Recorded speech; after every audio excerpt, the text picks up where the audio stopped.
So, ladies and gentlemen, today on our greatest playoff periods in Montreal Canadiens history, we're going to take a quick look at a series that is rarely talked about, but allowed Montreal to reestablish themselves as the team of the 1970s. Of course, we're going to talk about the third period of Game 6 between Chicago and Montreal in that year's Stanley Cup Finals. Now, this is probably one of the most highest scoring playoff series in the history of the NHL. We had several contests that ended up with either one or two teams scoring 4 goals or more.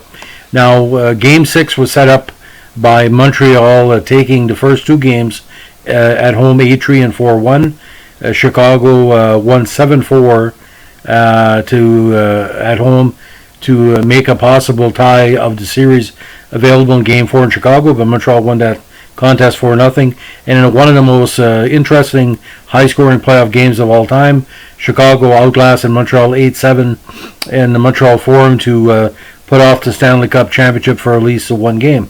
Now, Game 6 in Chicago was a very hotly contested match where Pitt Martin and some other key players from Montreal exchanged goals throughout the contest, and entering the third period, after Frank Mahovlich had scored to put Montreal ahead, and Martin scored his hat-trick goal to tie it up, Montreal and Chicago were at 4-4 even strength entering the third period. Now, the third period went back and forth, but Montreal, via its 2 playoff heroes that year, Jacques Lemaire and Yvon Cornway. Cornway scored the eventual Stanley Cup winner, his record 15th goal of the playoffs at the 8:13 mark.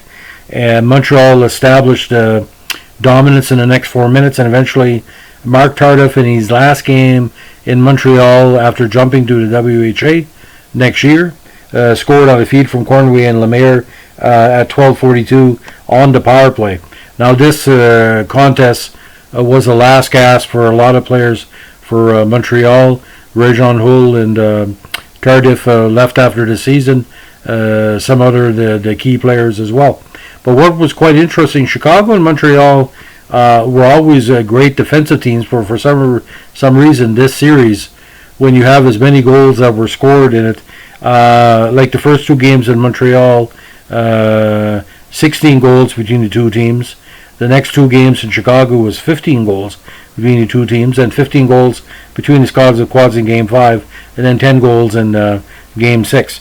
Now, what was ironic about the victory for the Montreal Canadiens is this was the first for head coach Scotty Bowman.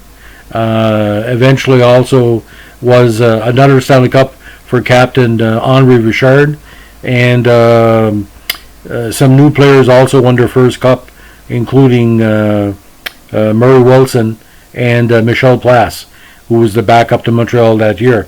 Now, what was kind of ironic for the playoffs that year, Montreal had knocked off the Buffalo Sabres, the eventually 1975 finals, in the quarterfinals, and the Flyers 4-1, the 2-time future world champions, Stanley Cup champions, 4-1 in the semis to set up this original 6th final. So Montreal defeated the 75 finalists in the quarterfinals and the 3-time straight NHL finalists in the Flyers in the next round to set up with Chicago. And let me tell you, it was a extremely exciting series. Game 6 was nail-biting, but to see Cornway scored that 15 goal was quite an amazing achievement, and one of the most underrated